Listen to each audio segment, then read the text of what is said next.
For years, Thae Yong-Bo sang the praises of the North Korean regime as the deputy ambassador to Britain. Now, after reports he'd disappeared from the embassy in London, officials in South Korea say he and his family have arrived in Seoul after defecting.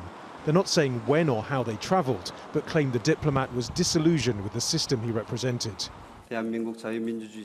Deputy Ambassador Thae has said he's sick and tired of the Kim Jong-un regime, that he longs for South Korea's liberal democracy, and that he's concerned about his children and the future. During his 10 years working here, Mr. Thae had the unenviable task of improving his country's image.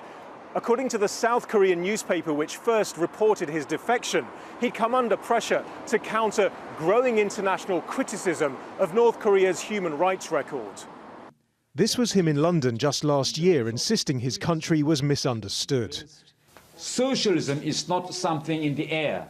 Socialism is reality. If you read our papers and the magazines and the photos, you can see how socialism is carried on and put into practice in some part of the world.